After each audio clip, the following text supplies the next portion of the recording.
नमस्कार दोस्तों पहले तो मैं आप सभी से क्षमा चाहूँगा। आज जो ये मुहूर्त पिक्स आ रही हैं फॉर अ लॉन्गर टर्म, ये मैं सुबह 8 या 9 बजे डालने वाला था, लेकिन कल आप सबको पता है, कल हम दिवाली मनाया हम सब ने, और हमने कुछ ज़्यादा ही मना लिया, जिसके कारण ये वीडियो मैं सुबह नहीं लाते हुए मुझे दोपहर को 3:30 बजे लाना पड़ रहा है। तो इसके लिए आप सभी से मैं माफ़ी चाहूँगा। हाँ, लेकिन मैंने ये किया, अगर लेट किया हूँ तो उसका कुछ आप कह सकते हैं एडिट, तो आपके साथ कुछ एड ऑन तो मिलना चाहिए।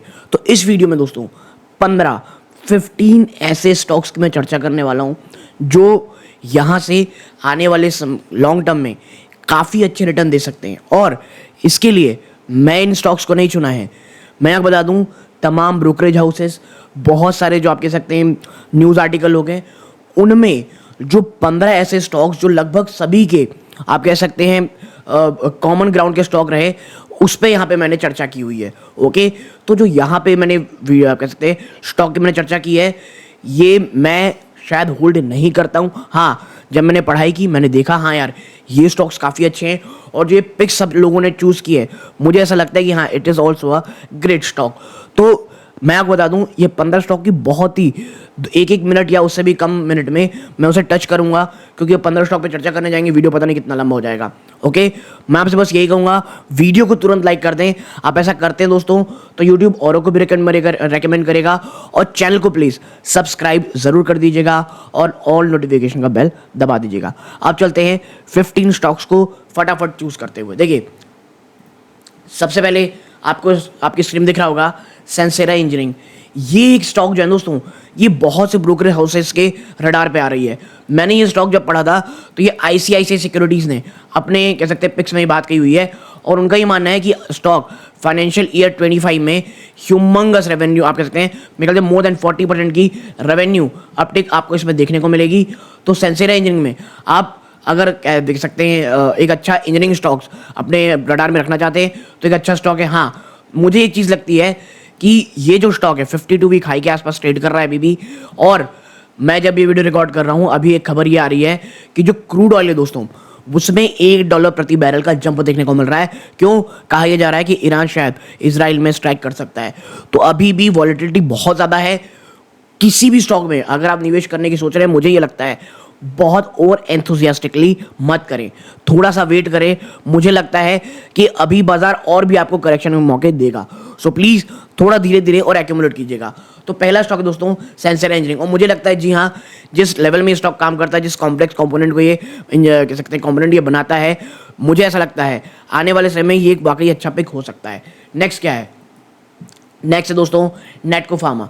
अब देखिए, जो मेरे साथ बहुत समय से जुड़े हुए हैं ना, नेटको फार्मा को हमने 800 रुपये से भी नीचे के ऊपर लगातार इसमें बात की थी कि भैया आने वाले समय में ये काफ़ी अच्छा हो सकता है, और ऑन्कोलॉजी में जो इनको फार्मा को अप्रूवल मिला है वो एक प्लस पॉइंट रहा है। यहाँ से आप इसे एक्यूमुलेटेड मोड, एसआईपी मोड में आराम से एक्यूमुलेट कर सकते हैं। ये भी आईसीआईसीआई सिक्योरिटीज़ की मेरे ख्याल से एक वैल्यू पिक थी। नेक्स्ट चीज़ क्या है दोस्तों? पीसीबीएल।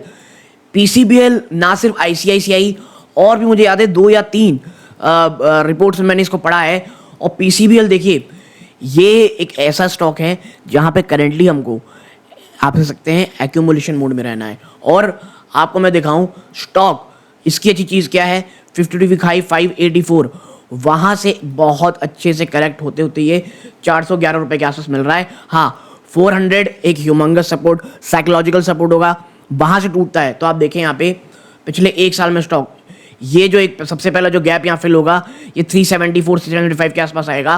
तो अगर ये टूटता है तो ये जो गैप है फिल करते हुए आपको 375 के आसपास आता हुआ दिखाई दे सकता है। और जिस तरह से ओवरऑल माहौल चल रहा है, यहाँ पे आपकी नज़र होनी चाहिए।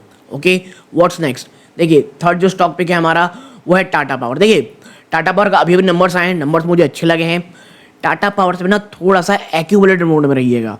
ओके, इसमें ज़्यादा चर्चा करने की बात नहीं भैया, हमको पता है टाटा पावर आने वाले समय में भारत में जितनी एनर्जी की ज़रूरत है उसमें ये स्टॉक किस प्रकार की भागीदारी दिखा सकता है। और मुझे ऐसा लगता है यहाँ पर एसआईपी मोड में, एक्यूमुलेशन मोड में हमको रहना चाहिए। और अगर आपका विजन लॉन्ग टर्म का है, it is going to be a great stock. Okay, next stock क्या है? एनसीसीएल। देखिए, एनसीसीएल ये भी बहुत है, सिर्फ 1 2 नहीं, मैंने लगभग 3 या 4 रिपोर्ट्स में इस स्टॉक को पढ़ा है। अन्य ब्रोकरेज हाउस, अन्य आप कह सकते हैं जो स्टॉक की स्टडी करते हैं, उनके रिपोर्ट्स मैंने एनएससी लिमिटेड रुका है। हाँ, एक कैच ये कहा जा रहा है इसके लिए ना 275 ये रेंज कही जा रही है, 275 टू 280 ये एक बहुत अच्छी रेंज कही जा रही है जहां पर आप फ्रेश इन्वेस्टमेंट कर सकते हैं। ओके, क्योंकि देखिए 300 के नीचे क्लोज दिया है। अब कल तो नहीं कहना चाहिए, मंडे को अगर 300 के ऊपर निकल जाता है मजबूत वॉल्यूम्स के साथ तो ठीक है, वापस से मजबूत हो जाएगी। लेकिन अगर 300 के लिए और नीचे रहता है ना, मुझे लगता है बिटवीन 275 280 एनसीसी लिमिटेड एक बहुत अच्छा स्टॉक हो सकता है। और मैं आपको बता दूं, मैं भी एनसीसी लिमिटेड को अब अपनी रडार में रखा हूं। आने वाले समय चाहे रेवेन्यू क्या करो, चाहे प्रॉफिट क्या करो, बहुत ज़्यादा जंप देखने को मिलेगा, ऐसा हर कोई कह रहा है। तो मुझे ऐसा लगता है एनसी लिमिटेड को 275 280 में अगर मिल जाता है तो यहाँ पे एक्यूमुलेट किया जा सकता है। नेक्स्ट स्टॉक आने से पहले मैं आपको बता दूं दोस्तों, अगर आप बुक्स बहुत अच्छा पढ़ना चाहते हैं, जो फिनेंशियल बुक्स होती हैं, जैसे मेरी हमेशा फेवरेट रही है, जहाँ से मैंने ये आप कह सकते हैं फिनेंशियल्स कह लीजिए, स्टॉक मार्केट के लिए, इन सब में थोड़ी रुचि दिखानी शुरू की, वो थी रिच डैड पुअर डैड, जिसने ना माइंडसेट मेरा बहुत ज़्यादा बदला। दूसरा था जो हर एक, चाहे आप इन्वेस्टर हो या लॉन्ग टर्म इन्वेस्टर हो, पढ़नी चाहिए, वो है बेंजामिन ग्राहम साहब की बुक द इंटेलिजेंट इन्वेस्टर। और थर्ड जो मुझे सबसे अच्छे लगते हैं, मेरे फेवरेट जो हैं, वो है पीटर लिंच साहब। उनकी 2 बुक्स मैंने यहाँ डाली हुई है लिंक में। मैं आपसे चाहूँगा अगर आप इस चैनल को सपोर्ट करना चाहते हैं और अपने ऊपर कुछ वैल्यू एड ऑन करना चाहते हैं, प्लीज़ इन 3-4 बुक्स में से किसी एक बुक को ज़रूर परचेस करें, ज़रूर पूरा पढ़ें। और अगर आप नीचे दी गए लिंक से खरीदेंगे उसे, तो आप हमारे चैनल को भी सपोर्ट कर पाएंगे। सो प्लीज़, अगर आप वाकई में सीरियस हैं, और देखिए पढ़ने के लिए सीरियस होइएगा तभी बुक्स को खरीदिएगा। तो न्नीचे जो लिंक दिए गए हैं, रिच डैड पुअर डैड, मुझे ऐसा लगता है रिच डैड पुअर डैड और द इंटेलिजेंट इन्वेस्टर, ये 2 बुक्स तो पढ़नी ही चाहिए हर एक जो न्यूबी है, जो नए आ रहे हैं फाइनेंस कह सकते हैं स्टॉक मार्केट में, या कुछ अच्छा पढ़ना चाहते हैं ताकि उनका जो माइंडसेट है बहुत पॉजिटिव एरिया में जाए। तो मुझे लगता है ये काफ़ी अच्छा हो सकता है। अब आगे चढ़ते हैं, नेक्स्ट कौन सा स्टॉक है, देखिए एजिस लॉजिस्टिक्स। इसे बस थोड़ा याद रखिएगा, हर 10% की एसआईपी में लेनी है। और इसे जी बिजनेस में भी अनिल सिंघवी साहब ने पिक किया था। और मुझे लगता है ये वाकई में ऐसा स्टॉक है जो फॉर अ लॉन्गर टर्म एक काफ़ी आप ऐसा गेम चेंजर हो सकता है। और मैं आपको बता दूं, अभी अभी इनकी एक सब्सिडरी है जो 4000 करोड़ की एक आप कह सकते हैं क्या लेके आने वाली है, आईपीओ लेने वाली है। और आने वाले समय भी चीज़ें बहुत डिफरेंट होगी। गैस और आप कह सकते हैं ऑयल को ये एक जगह दूसरी जगह ले जाने का काम करती है। और for a longer term Aegis logistics एक काफ़ी अच्छा स्टॉक हो सकता है। हाँ, मैं फिर कहूँगा हर 10% में एसआईपी करने की सोचें, इकट्ठा से पैसे लगाने की ना सोची जाए। नेक्स्ट क्या है, देखिए भारत डायनामिक्स, ये भी एक ऐसा स्टॉक है, हम सबको पता है ये डिफेंस का स्टॉक है। ये भी लगभग हर एक के आप कह बहुत सारे, हर एक के तो नहीं कहना चाहिए, बहुत सारे रिपोर्ट्स हो गए, बहुत सारी आप कह सकते हैं ब्रोकरेज हाउस के रडार पे भारत डायनेमिक्स रहा है। अच्छी चीज़ मुझे क्या लग रही है इसमें, अब ये ना काफ़ी ज़्यादा करेक्ट हो चुके। देखिए 1794 से करेक्ट होते हुए अब 1000 के आसपास ट्रेड कर रहा है। और मुझे ऐसा लगता है यहाँ से एक्यूमुलेशन स्टॉक में की जा सकती है, स्पेशली एसआईपी मोड में। और अगर ये स्टॉक 1000 को तोड़ता है, जो कि एक ह्यूमंगस साइकोलॉजिकल सपोर्ट है जिसे तोड़ना भारत डायनामिक्स के लिए एक टेढ़ी खीर हो सकता है, अगर ये तोड़ता है तो मुझे ऐसा लगता है बिटवीन 900 टू 950 आपको एक बार ये आता हुआ दिखाई दे सकता है। और मुझे लगता है ये एक बहुत ही शानदार लेवल होगा for a longer term Bharat dynamics में। व्हाट्स द नेक्स्ट स्टॉक, देखिए जो अगला स्टॉक है आप यहाँ पे पाएंगे हिंदुस्तान जिंक। हिंदुस्तान जिंक ये भी मल्टीपल ब्रोकरेज हाउस की रिपोर्ट में है, हर जगह है। और कहा यह जा रहा है, इसको ये कहा जा रहा है कि आने वाले इसमें लगभग 50%, जी हाँ 50% तक का अपसाइड यहाँ कहा जा रहा है। हिंदुस्तान जिंक में कहा जा रहा था, लेकिन 380 का स्टॉप लॉस लगाने की बात कही जा रही थी। और मुझे ऐसा लगता है हिंदुस्तान जिंक अगर आपका जो, क्योंकि देखिए अगर आपका विजन थोड़ा सा आप कह सकते हैं कॉमेडी की तरफ है, हिंदुस्तान जिंक एक काफ़ी अच्छा स्टॉक हो सकता है। और for me personally between 450 to 500 ये काफ़ी अच्छा स्टॉक होगा, या एटलीस्ट 500 के आसपास। और मैं बता दूं आपको, ये कोई एग्जैजरेटेड वर्जन नहीं कह रहा मैं, हिंदुस्तान जिंक वाकई में उन लेवल्स पे आ सकता है जिस प्रकार की वॉलेटिलिटी कही जा रही है। और अगर एक भयंकर गिरावट होती है तो हिंदुस्तान जिंक आपको वहाँ ज़रूर मिलेगा। तो रडार में रखिए, अगर वहाँ पे आता है उस समय देखिए बाजार का माहौल क्या है, और अगर आप रिस्क रिवॉर्ड को आपको फिट होता है तो ये एक अच्छा स्टॉक हो सकता है। नेक्स्ट स्टॉक क्या है, नेक्स्ट स्टॉक है देखिए टाटा मोटर। देखिए अब ऑटो इंडस्ट्री में ना मेरे 2 या 3 स्टॉक अच्छे लगते थे, टाटा मोटर, बजाज ऑटो और 1-2 स्टॉक्स और थे। लेकिन करेक्शन के बाद ये इतना ज़्यादा लुक्रेटिव है ना दोस्तों, इतना ज़्यादा लुक्रेटिव टाटा मोटर। और अगर देखिए नवंबर, इसको मैंने अभी इसमें वीडियो बनाया है, नवंबर 8 को इसके रिजल्ट आने वाले हैं। रिजल्ट के बाद अगर स्टॉक और ज़्यादा गिर जाता है, और यकीन मानिए अगर 750 के आसपास मिलता है, बहुत, ये मुझे नहीं लगता 750 के आसपास आएगा, बट इफ़ अगर मिलता है इट्स गुड, वरना यहाँ पर भी एक्यूमुलेट किया जा सकता है, एसआईपी मोड के लिए अपना फर्स्ट चंक डाला जा सकता है। टाटा मोटर भी सिर्फ एक रिपोर्ट ब्रोकरेज हाउस की रिपोर्ट में नहीं, मल्टीपल ब्रोकरेज हाउस रिपोर्ट में आपको टाटा मोटर हर की एक पिक में ज़रूर मिलेगी दोस्तों। Okay, next stock Reliance industry. देखिए ये मैं इसमें नो ब्रेनर, ये तो जिस प्रकार की एक्स बोनस के पास ये मिल रहा है, यहाँ से अगर थोड़ी और करेक्शन हो जाती है, नहीं भी होती है, एसआईपी मोड में अब ये stock one of the greatest pick हो सकता है आपके लिए। और मैं कहूँगा रिलायंस इंडस्ट्री एक कॉफ़ी कैन पोर्टफोलियो का स्टॉक है, और हर एक के मैं ये कहूँगा पोर्टफोलियो में ज़रूर होना चाहिए। मैं बाइंग सेलिंग की रिकमेंडेशन नहीं दे रहा हूँ, जो भी हर जगह कहा जाता है वो कह रहा हूँ। आप कोई भी खरीदारी करें, बेचें, प्लीज़ अपने वित्तीय सलाहकार सलाह लीजिएगा। ओके, लेकिन हाँ, रिलायंस इंडस्ट्रीज बहुत से ब्रोकरेज हाउस के रिपोर्ट में आपको ज़रूर मिलेगा। नेक्स्ट स्टॉक क्या है? Elite blender. देखिए ये अब इसका डिस्टिलेशन वाला लिकर, आप कह सकते हैं लिकर रिलेटेड स्टॉक है। इसमें हर कोई खरीदारी करने की बात कही जा रही है। इसके ऊपर मैं ज़्यादा चर्चा करूंगा नहीं, क्योंकि इसमें कुछ ज़्यादा बोलने लायक चीज़ें हैं नहीं। लेकिन हाँ, बहुत सारे ब्रोकरेज हाउस के रिपोर्ट में स्टॉक 372 से थोड़ा करेक्शन दिखा चुका है। अगर यहाँ से स्टॉक थोड़ा और करेक्ट हो जाता है 10%, तो एक वाकई में एक अच्छा पिक हो सकता है।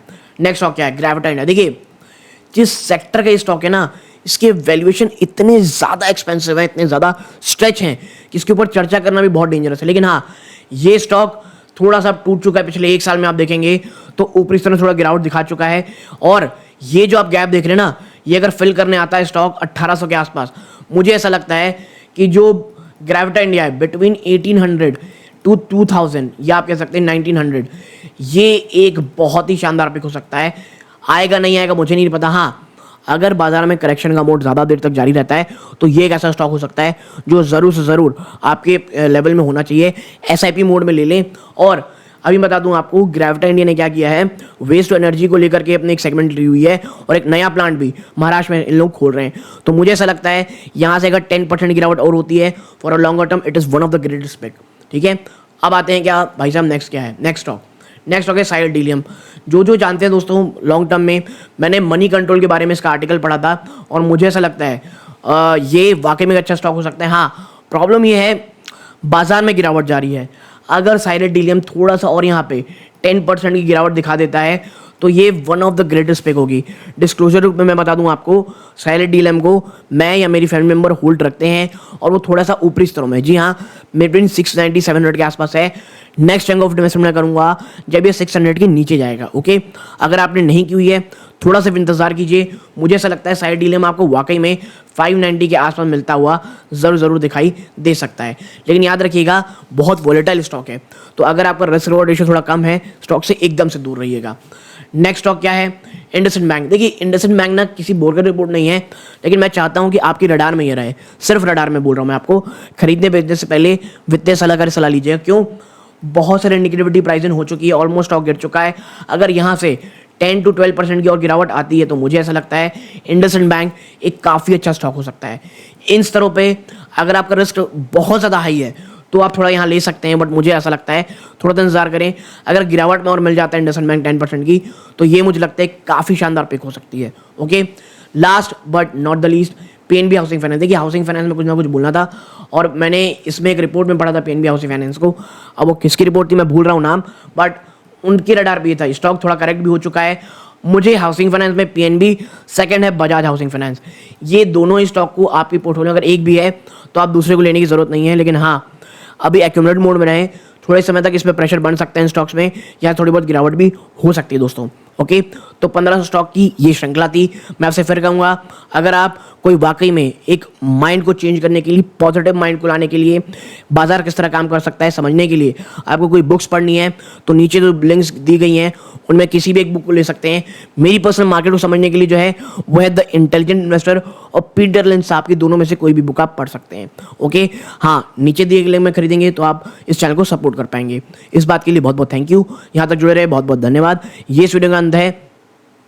जय हिंद दोस्तों।